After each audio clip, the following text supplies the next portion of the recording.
Pues he titulado la breve porción que vamos a leer hoy, porque va a ser cortito el texto que vamos a leer. No quiere decir que vaya a ser yo breve. He titulado Un tipo encantador. Un tipo encantador. Y vamos a hablar de una persona precisamente cuyo nombre quería decir esto, encantador. Mirad, hace ahora unos 6 meses aproximadamente, no sé de vosotros quiénes os acordaréis, de un spot publicitario que anunciaba una entidad bancaria. Y el spot publicitario empezaba así: ojalá todo el mundo tuviera un vecino como mi vecino José. No sé si os acordáis. Por si tenéis alguno de vosotros no lo ha visto todavía, ya son 8 millones casi de reproducciones. Lo que es spot, que todavía está en YouTube, lo podéis ver todavía. Pero yo creo que todos hemos visto este spot publicitario. Fijaos lo que dice las estrofas de la canción, este tipo tan simpático, con cara de tipo encantador. Mi vecino José te ayuda en tu mudanza, te hace el IRPF, te sabe tirar cañas. Mi vecino José te lo encuentra más barato, te recoge de la fiesta, te desmonta un aparato. Mi vecino José cuida de tu gato, te da su contraseña, te orienta por el Cairo. Mi vecino José es el vecino soñado, merece una rotonda o ser eurodiputado. Este vecino ideal se podría decir que es un tipo encantador. Además, la carita que tenía ahí. Bueno. Ahora, imaginaos que esto lo trasladamos a la esfera de la Iglesia. ¿Cuántos estaríais de acuerdo en que mi vecino José es el prototipo de tu pastor ideal? Es servicial hasta el extremo con todas y cada una de las ovejas que componen la Iglesia. Está ampliamente capacitado para atender todo tipo de necesidades que bien haya con las personas que forman la Iglesia o bien incluso con el local de reuniones. Y esto incluye desatascos, averías, mantenimiento. ¿Os imagináis un pastor así? ¿Sería el pastor José ideal? Bueno, pues siento deciros que esa persona, por valiosa, simpática y servicial que sea, no es el prototipo de pastor que nos enseña la Biblia. En lugar del pastor que enseña la Biblia, quizá nos hayamos creado este prototipo de pastor, pero más bien aquí en Murcia, en lugar de llamarle pastor, tendríamos que llamarle pató. El pató, que sirve para todo. Así que con el fin de corregir a lo mejor algún pensamiento desviado que tengamos en el concepto de lo que es un pastor bíblico y aprender qué cosas debemos valorar en los pastores de la iglesia local, vamos a leer un breve pasaje en la epístola a los Colosenses y vamos a leer acerca de un pastor llamado Epafras. Nos vamos a la epístola a los Colosenses, capítulo 4, y leer solo los versículos 12 y 13, que son los que hablan acerca de este siervo de Cristo. Y en esta lectura vamos a ver 3 preguntas para despejar tus dudas acerca de un líder fiel. ¿Tienes duda de lo que es un líder fiel? Pues este texto nos va a indicar qué 3 preguntas nos tenemos que hacer acerca del líder de la iglesia local para saber si es fiel. Leemos capítulo 4 de Colosenses, versículos 12 y 13. Os saluda Epafras, el cual es uno de vosotros, siervo de Cristo, siempre rogando encarecidamente por vosotros en sus oraciones, para que estéis firmes, perfectos y completos en todo lo que Dios quiere. Porque de él doy testimonio de que tiene gran solicitud por vosotros y por los que están en la Odisea y los que están en Hierápolis. Amén. Versículos de un final de epístola en los que a veces pasamos de largo, y hoy nos vamos a detener un poquito en estos dos versículos que describen la labor de este siervo del Señor. Así que vamos a hacer 3 preguntas acerca de la vida de Epafras que nos van a ayudar a identificar qué es un líder, qué es un pastor fiel, qué es un pastor bíblico. En primer lugar, veremos en la primera parte del versículo 12, ¿quién era Epafras? ¿Quién es Epafras? La segunda parte del versículo 12 haremos la pregunta, ¿qué hacía Epafras? ¿A qué se dedicaba? Y en el versículo 13 veremos qué se decía otros o qué decían otros de Epafras. ¿Y quién era Epafras? Pues lo acabamos de leer en la primera parte del versículo 12. Siervo de Cristo. Ahora veremos alguna cosita más. Porque de Epafras tenemos que decir que lo único que sabemos de él es lo que dicen estos 2 versículos y en la epístola a Filemón, el versículo 23, que también lo leeremos ahora en un ratito. Así que, ¿cómo podemos saber tantas cosas de alguien del que se ha escrito tan poco? Vamos a verlo. La palabra del Señor es muy rica cuando nos ponemos a bucear un poquito en cada uno de los textos. En primer lugar, vamos a ver respecto a quién era Epafras, qué significa su nombre. Y su nombre es una abreviatura de otro nombre griego que es Epafrodito. Y Epafrodito y Epafras es el mismo nombre. El primero, Epafras, abreviatura de Epafrodito. Es un nombre griego, así que deriva de una deidad griega llamada Afrodita. Y literalmente quería decir devoto de Afrodita, que Afrodita era la diosa del amor. Y por tanto, se podría decir que Epafras, Epafrodito, significa amable, digno de ser amado, es decir, encantador. Ese era el nombre. Pero no tenemos que confundirlo con otro Epafrodito que viene en la epístola a los Filipenses. Ese Epafrodito era otro hermano en Cristo, pero mientras que Epafras, como vamos a ver, era de Colosas, Epafrodito era de Filipos. Eran 2 nombres diferentes. Pero era un nombre muy común. Era como hoy Javi y Javier. Nombres comunes de la época. ¿Qué quiere decir encantador? Bueno, pues a lo mejor el tipo no era tan encantador. ¿O sí? Vamos a ver cómo era Epafras. Pero una cosa de las que nos dice también este versículo 12, os saluda el Epafras, una de las cosas que nos dice es, el cual es uno de vosotros. O sea que, ¿de dónde era Epafras? Es uno de vosotros. Es decir, está escribiendo a los colosenses el apóstol Pablo, a la iglesia de Colosas, pues al decir es uno de vosotros está diciendo que Epafras era de Colosas. También el versículo 9 nos habla de otro paisano de Colosas, de Epafras.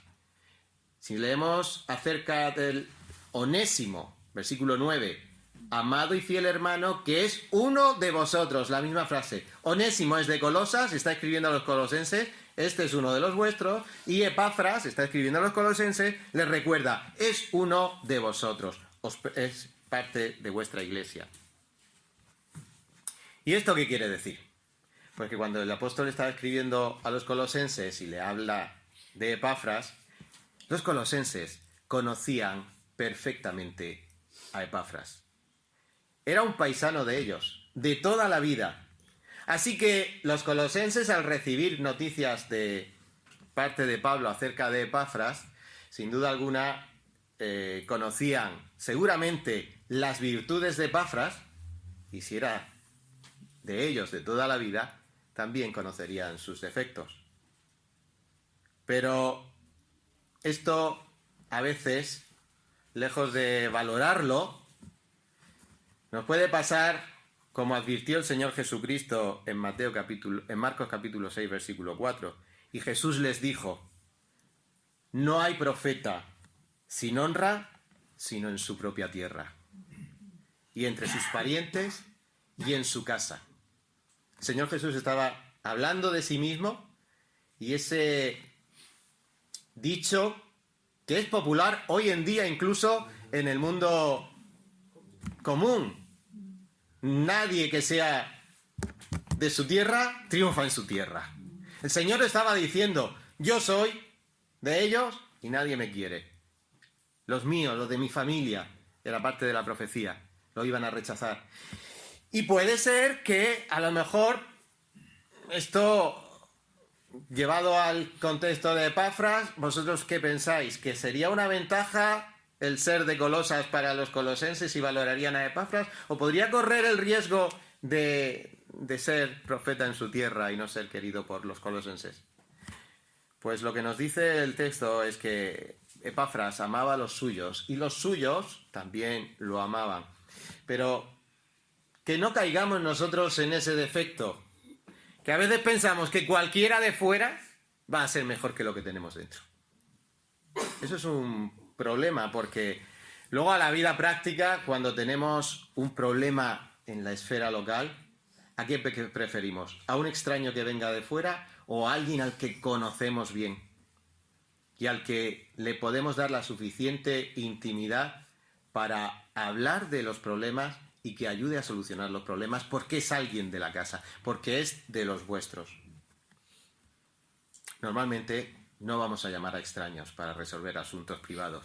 Queremos a alguien de los nuestros. Mirad, no sé si habéis oído hablar de Robert Chapman. Fue un pastor, maestro y evangelista que estuvo en la misma iglesia en Inglaterra desde 1832 como pastor hasta 1902. Si sacáis cuenta, fue pastor de aquella iglesia durante 70 años. ¡Wow! Ese sí que podían decir que es uno de vosotros. Es uno de los nuestros. 70 años de ministerio en aquella iglesia. Fijaos si se le reconoció y se le valoró, que los suyos le llamaron el apóstol del amor. Un hombre que se hizo querer, porque estuvo ahí entre ellos tantos años. Y se dice que llegó a ser tan conocido en el ministerio de la Inglaterra del siglo XIX, era tan conocido que una vez se dice que recibió una carta del extranjero y se la llevaron a su casa, y lo único que habían puesto en la dirección era R.C. Chapman, Iglesia Universal, Universidad del Amor, Inglaterra. No habían puesto ni la ciudad, ni el nombre de la iglesia, ni la dirección de este hombre, únicamente pusieron R.C. Chapman, Universidad del Amor, Inglaterra. Y el cartero, al verla, dijo: esto es para el señor Chapman, y él sabía su dirección. Esto era ser conocido, bien conocido y bien valorado. Pues hermanos, aprendamos lo que nos dice esta epístola, tan breve en esas dos palabras: uno de vosotros. Considera un privilegio, si tienes un pastor como Epafras, que es uno de vosotros, conocido y confiable, porque lleva muchos años sirviéndote. Así que ya sabemos de dónde era Epafras, pero además, para contestar a quién era Epafras, no solo sabemos de dónde era, sino qué era Epafras. O dicho en otras palabras, ¿a qué se dedicaba Epafras? ¿Qué era Epafras? Porque podía ser uno de vosotros y mejor decir, pues siempre hay algún garbanzo negro en la familia, y es de la familia, pero ya quisiera tenerlo lejos. Pero ¿qué sigue diciendo el apóstol acerca de Epafras? No solo que era uno de la iglesia de Colosas, bien amado y querido por los colosenses, sino que, lo habéis dicho antes, que era siervo de Jesucristo, siervo de Cristo. Seguramente esta sea la descripción más concisa y al mismo tiempo más precisa de lo que debe ser un ministro fiel de Cristo. Siervo, o como literalmente quiere decir, un esclavo de Jesucristo, nos dice la traducción de las Américas. Un esclavo de Jesucristo. Y es probable que conociera a Pablo durante el periodo en el que Pablo, años atrás, había estado en Éfeso durante 2 años enseñando las Escrituras. Si nos vamos al capítulo 19 del libro de los Hechos, vemos el versículo 9 y 10, el ministerio que tuvo Pablo años atrás en la iglesia de Éfeso, y desde la iglesia de Éfeso, cómo estuvo predicando. Y fijaos lo que dice 19:9. Pero endureciéndose algunos y no creyendo, maldiciendo el camino delante de la multitud, esto es los judíos, se apartó Pablo de ellos y separó a los discípulos, discutiendo cada día en la escuela de uno llamado Tirano, es decir, dando estudios bíblicos diariamente. Y así continuó por espacio de 2 años, de manera que todos los que habitaban en Asia, judíos y griegos, oyeron la palabra del Señor. Y esto es donde los comentaristas dicen, probablemente Éfeso de Colosas estaba a unos 160 kilómetros, toda ese área fue influenciada por la predicación de Pablo durante esos 2 años, y es ahí donde probablemente Epafras llegó a conocer a Pablo, llegó a aprender de Pablo, y por eso Epafras, en esta epístola, Pablo dice de él, nuestro consiervo amado. No solo es esclavo de Cristo, es que además es coesclavo de nosotros. Estaba haciendo la misma función de predicar el Evangelio que el mismísimo apóstol Pablo. Y llegó a estar tan unido que eran consiervos. Eran 2 esclavos trabajando para el mismo Señor, el Señor Jesucristo. Nuestro consiervo amado, y recordad quién es Epafras, qué es Epafras, a qué se dedica Epafras, no nos dice la profesión, no es importante eso, nos está diciendo que es un fiel ministro de Cristo para vosotros. Fijaos qué descripción está haciendo de Epafras a los colosenses. Es un fiel ministro de Cristo para vosotros. Durante los años siguientes de haber conocido a Pablo, Epafras proclamó diligentemente el Evangelio en su ciudad natal. Y dicen los comentaristas también aquí. Y probablemente fue Epafras el que plantó la iglesia de Colosas. De hecho, Epafras sería el pastor de la iglesia de Colosas. ¿Y cómo sabemos esto? Pues si nos vamos al capítulo 1 de Colosenses, Pablo habla también del ministerio de Epafras. Y dice el capítulo 1, versículo 5. A causa de la esperanza, está hablando a los colosenses, está dándole la enhorabuena por la fe verdadera que ellos tienen en el Evangelio. Dice, a causa de la esperanza que os está guardada en los cielos, de la cual ya habéis oído por la palabra verdadera del Evangelio, que ha llegado hasta vosotros. Y el versículo 7 dice, como lo habéis aprendido de Epafras. Así que la verdadera esperanza donde ellos estaban fundados había venido a ellos porque se les había predicado el Evangelio. Un Evangelio verdadero que llegó hasta vosotros, y dice, a través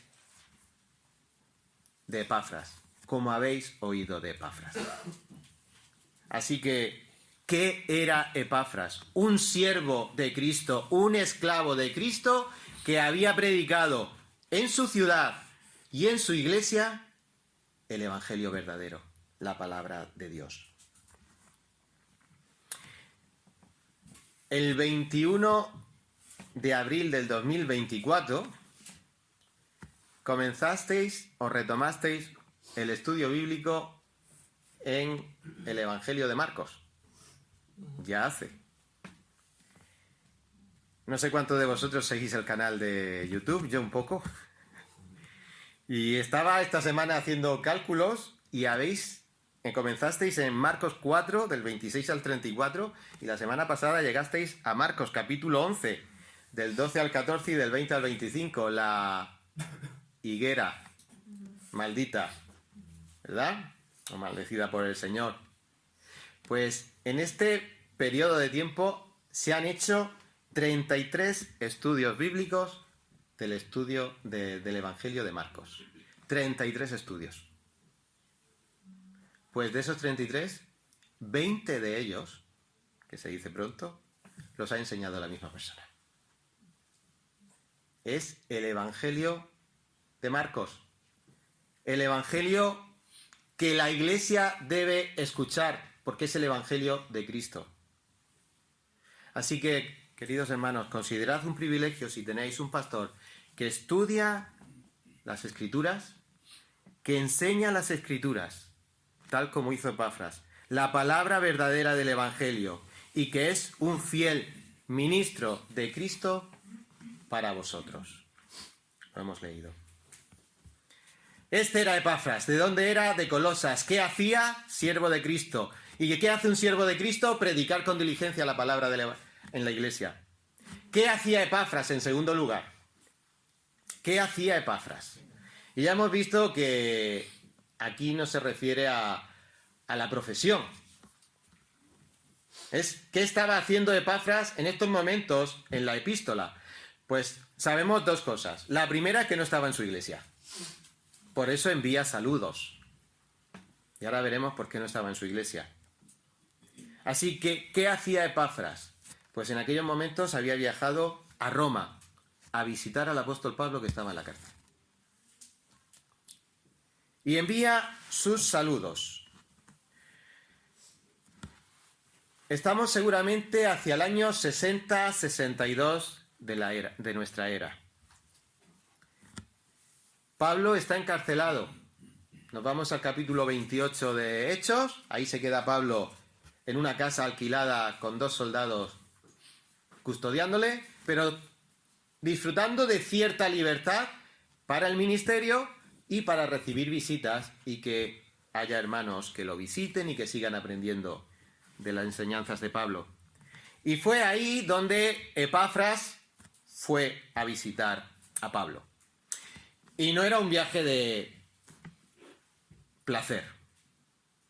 Viajar en aquella época de Colosas a Roma era jugarte el pellejo. Porque ni los caminos estaban libres de peligros, de maleantes, ni había comodidades a lo largo de esos kilómetros para poder hospedarte cada noche, ni los medios de transporte eran los de ahora. Pero además, si nos vamos a la epístola de Filemón, hay otro detalle, y es el tercer versículo que habla de Epafras en el Nuevo Testamento, y nos dice, Filemón, versículo 23, te saluda Epafras, mi compañero de prisiones por Cristo Jesús. Estas 3 epístolas, o Efesios, Colosenses, Filemón y Filipenses, es lo que se llaman las epístolas de la prisión. Las escribió Pablo estando encarcelado. Y Pablo, son epístolas probablemente escritas en la misma época, llega a decir que Filemón, cuando llegó a Roma, acabó en la cárcel. Compañero de prisiones. En aquella época no se puede decir a lo mejor que fue encarcelado por los mismos motivos que Pablo. En aquella época, bien que por predicar el Evangelio y por ir a visitar a Pablo es posible que acabara encarcelado con él, o puede ser también que estando allí Epafras tomara la decisión de ingresar voluntariamente en la cárcel para cuidar de Pablo. Aquello en aquella época era posible. Nadie te condenaba. Tú voluntariamente entrabas para cuidar a alguien que tenías en la cárcel y que te necesitaba mucho. Fijaos el esfuerzo, fijaos el sacrificio. De una manera o de otra, o por predicar a Cristo, acabar en la cárcel, o por amor a Cristo, acabar en la cárcel voluntariamente para servir a Pablo. No fue un viaje de placer el que hizo Epafras. Pero entonces, ¿por qué Epafras fue a ver a Pablo. Esta epístola también nos lo explica. Y Epafras, desde luego, hablaba muy bien de su iglesia de Colosas. Era un pastor que amaba su iglesia. Dice, capítulo 1, versículo 3, volvemos a Colosenses, dice Pablo: siempre orando por vosotros, damos gracias a Dios, Padre de nuestro Señor Jesucristo, habiendo oído de vuestra fe en Cristo Jesús y del amor que tenéis a todos los santos. El testimonio que recibió Pablo en Roma es que la iglesia de Colosas era digna de ejemplo de personas fieles al Evangelio. Entonces, de alguna manera, Epafras fue y animó a Pablo. A una iglesia que Pablo no conocía en persona, nunca había estado allí. Dice capítulo 2, versículo 1, porque quiero que sepáis cuán gran lucha sostengo por vosotros, y por los que están en la Odisea, y por los que nunca han visto mi rostro. Pablo no había llegado a estar en Colosas. Probablemente lo más cerca que estuvo fue en Éfeso.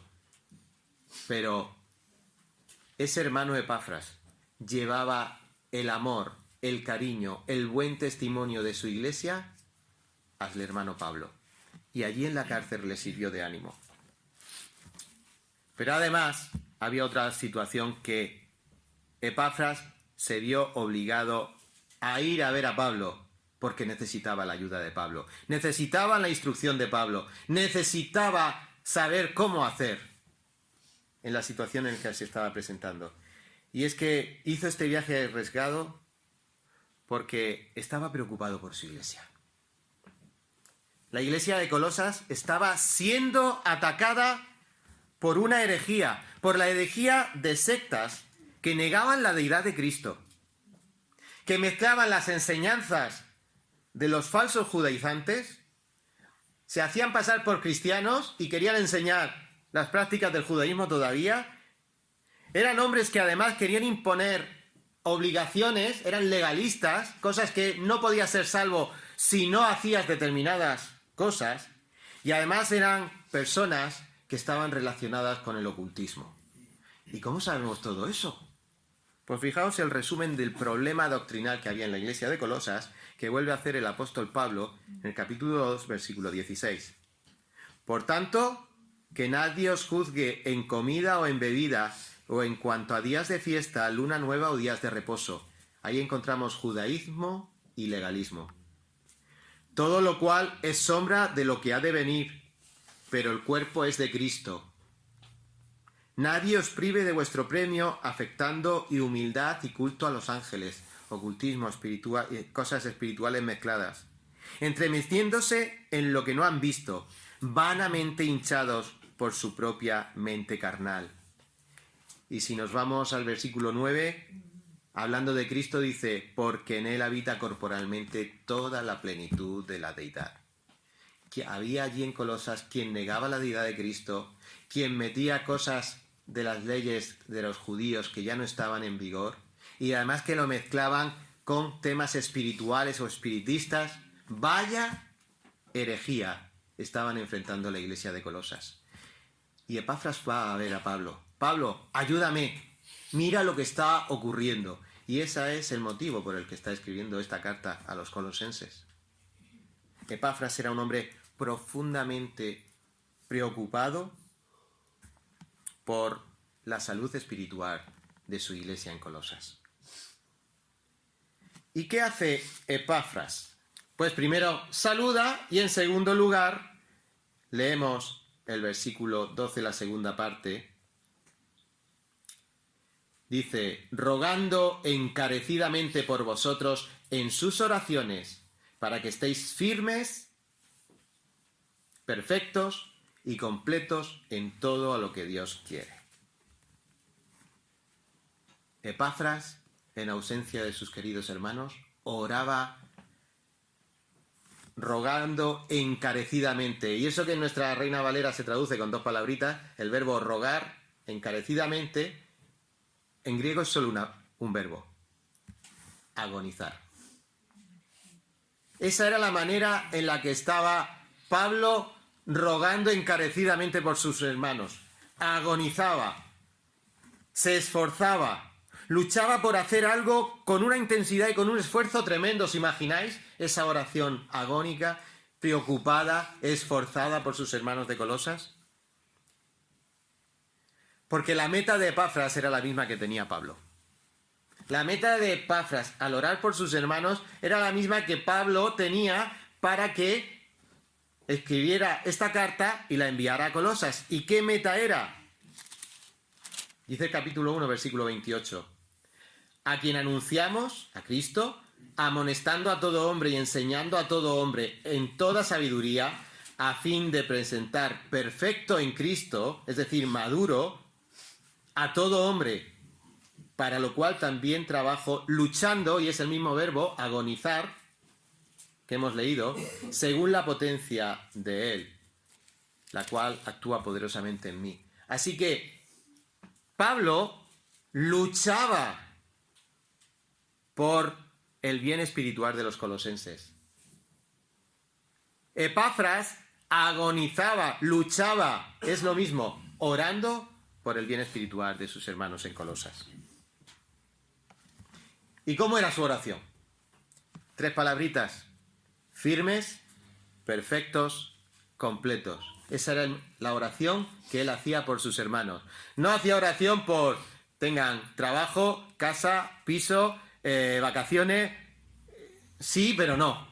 Eso no es la preocupación. La preocupación era para que estuvieran firmes, perfectos, completos. ¿Qué quiere decir firmes? Cuando Epafras decía que mis hermanos en Colosas estén firmes, pues que estén constantes. Eso es lo que quiere decir firme. Constante.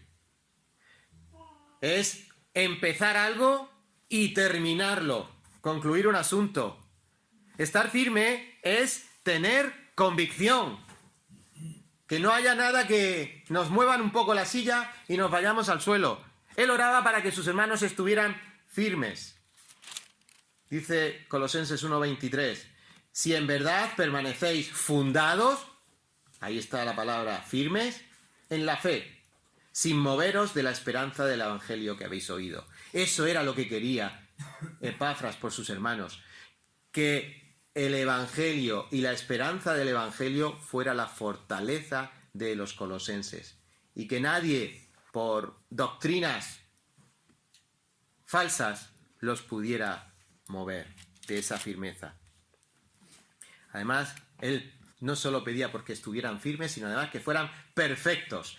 Y aquí tendemos siempre a confundir lo que es nuestro concepto de perfecto hoy, en nuestra traducción en el español, ese que no falla, ese que no existe, al perfectos de la Biblia. El perfectos quiere decir algo que está acabado, algo que es maduro, algo que está preparado para cumplir para lo cual ha sido establecido.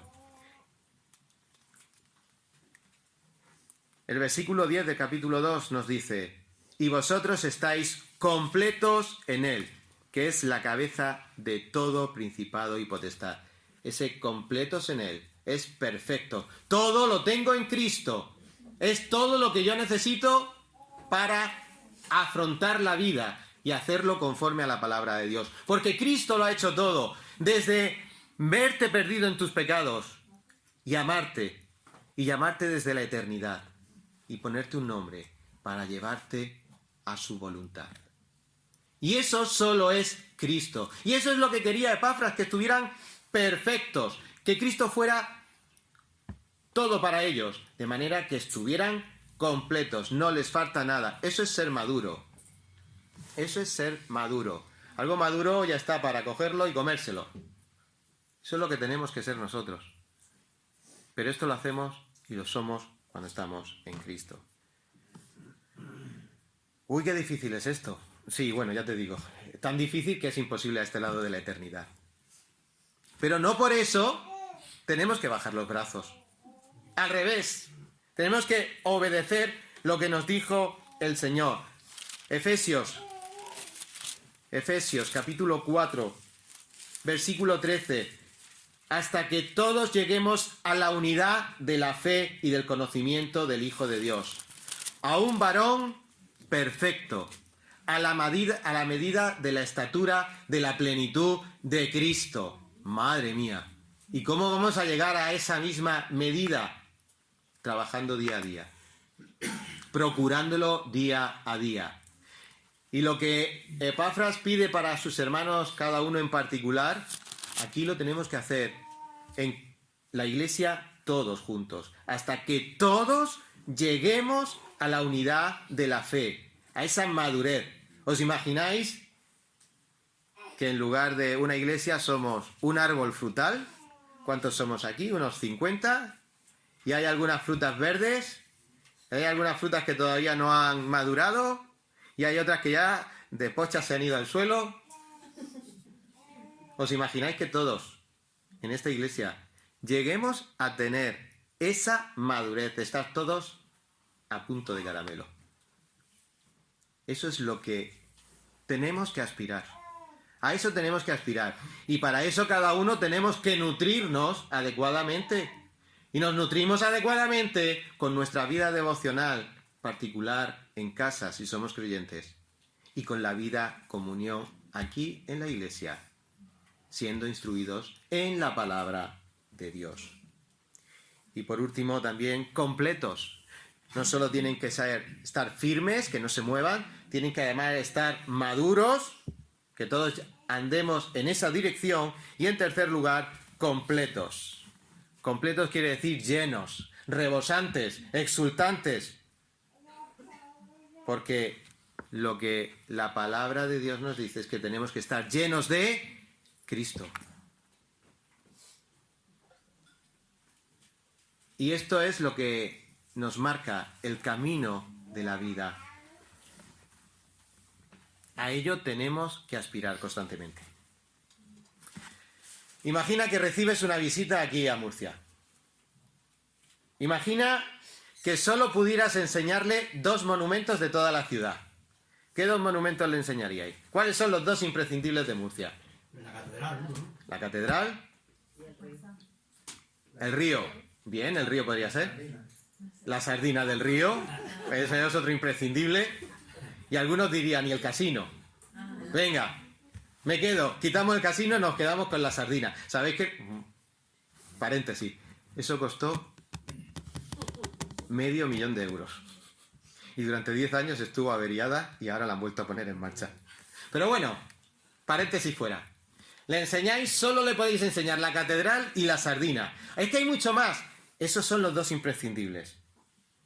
Pues ahora considera el privilegio de tener un pastor como Epafras que oraba y que ministraba la palabra a sus hermanos. Esos son los 2 imprescindibles que tenemos que buscar en un pastor que sea fiel a la palabra. Ora por sus hermanos, ministra con fidelidad a sus hermanos.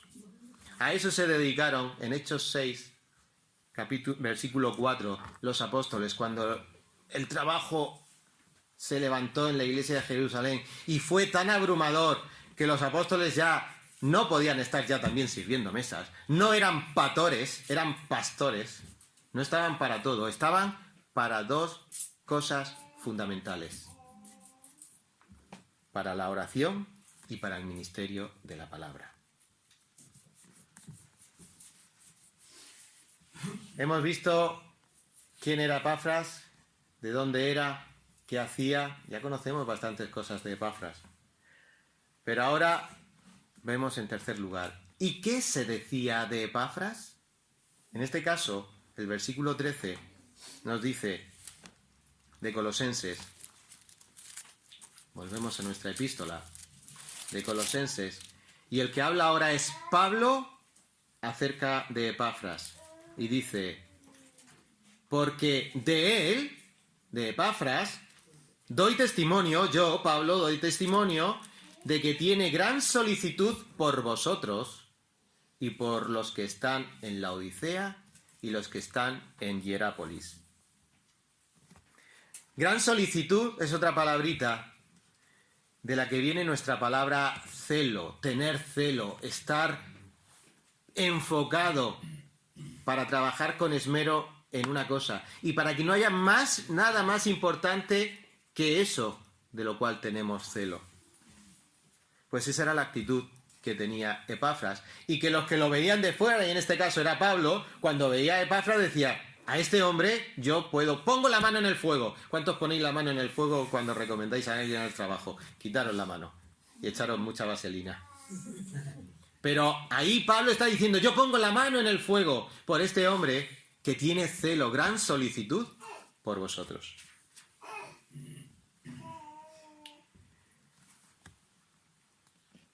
A esto es lo que vieron los apóstoles cuando el Señor Jesucristo entró en el templo al principio de su ministerio en Judea y echó fuera a los vendedores, derribó las mesas, y los apóstoles recordaron: el celo de tu casa me consume.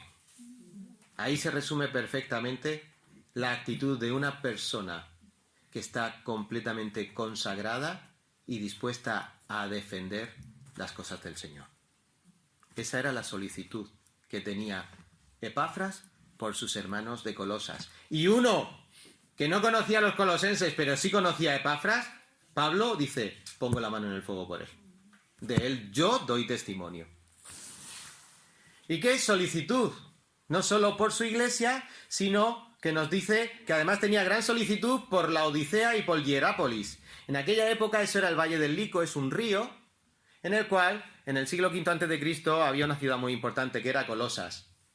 500 años antes de que se escribiera esta epístola, esa ciudad era muy, muy importante, porque se dedicaban al negocio de la venta de lana y era muy próspera. Pero cuando llegaron los romanos, 500 años más tarde, hicieron una carretera que se desvió. Es como cuando hacen una carretera donde hay una venta y cuando te ponen la autovía a 2 o 3 kilómetros de la venta, las ventas de la venta caen en picado porque ya... Pues eso le pasó a Colosas. Pero pasando por esa carretera había dos ciudades muy importantes, que eran Hierápolis y Laodicea. Pues nos dice el apóstol que las iglesias de Laodicea y de Hierápolis también tenían la gran influencia del apóstol, del pastor Epafras. Hasta tal punto que un poquito más abajo dice, versículo 16, cuando esta carta haya sido leída entre vosotros, haced también que se lea en la iglesia de los laodicenses, y que la de Laodicea se lea también en vosotros. De manera que Epafras era un hombre que tenía gran solicitud por su iglesia local, pero también por el ministerio de Cristo, extendido más allá de las iglesias, de su iglesia local. Es decir, a dos grandes ciudades donde también habría grandes iglesias. Y ahí estaba Epafras.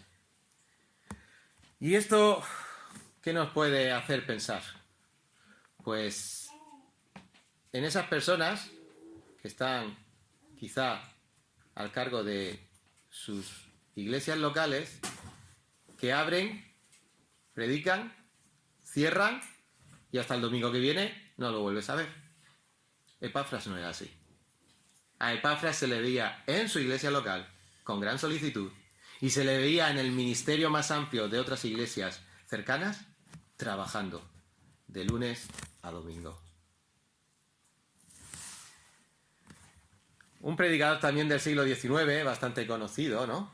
Spurgeon, Charles Spurgeon, el príncipe de los predicadores. Uno de los predicadores del evangelio más grandes que ha existido en la historia de la iglesia. Pues él, con tan solo 19 años, llegó a una iglesia de Londres que lo habían invitado a enseñar durante 6 meses. Y este hombre dijo, no me conocéis.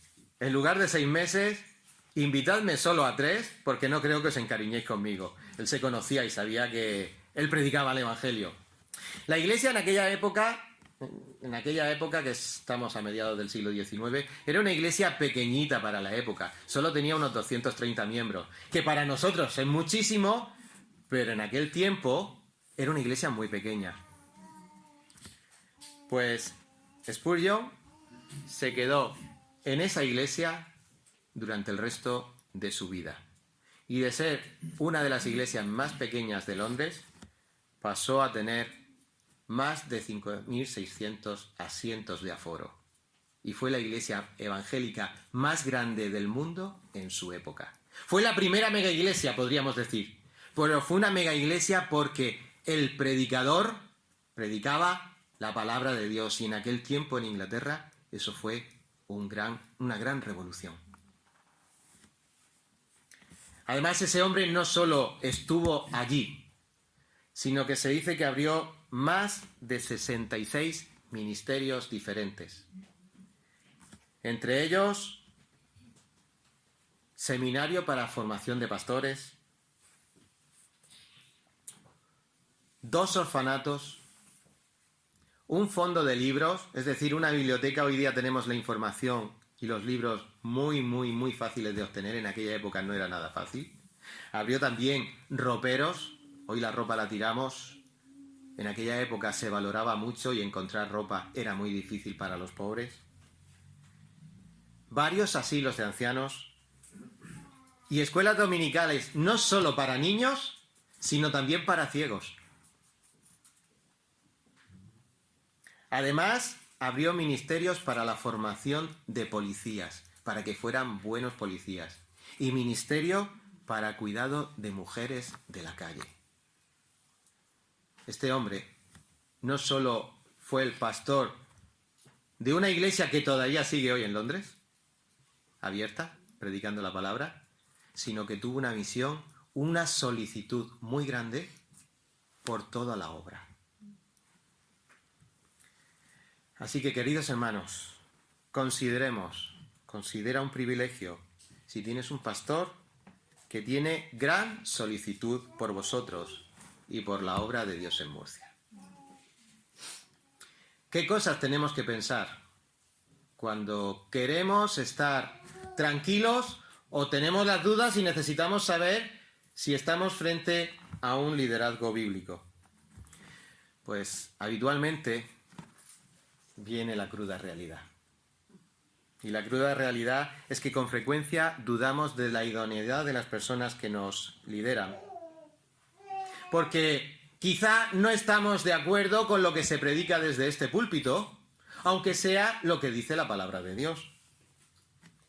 O quizá haya personas que no están de acuerdo con lo que se hace en la iglesia, aunque sea en obediencia a lo que la Biblia dice que se haga. O incluso podemos pensar que hay personas que se marchan porque están en desacuerdo con lo que dice la Biblia. Pero la cruda realidad es que a menudo podemos pensar que el responsable último puede ser el pastor, quien quizá no ha estado lo suficientemente simpático como hubiera estado mi vecino José.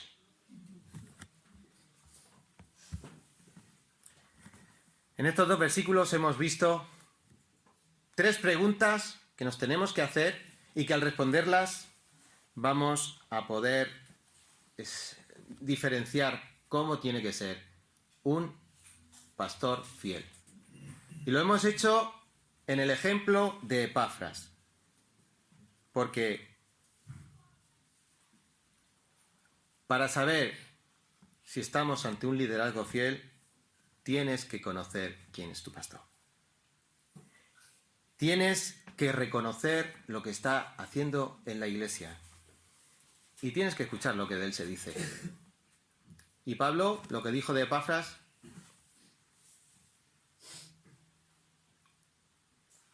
¿qué preferimos? ¿Un vecino José o un pastor como Dios manda? Terminamos con Hebreos 13, 17. Obedeced a vuestros pastores, sujetaos a ellos, porque ellos velan por vuestras almas, como quienes han de dar cuenta. Permitidle que lo hagan con alegría y no quejándose, porque esto no sería provechoso para vosotros. Amén. Vamos a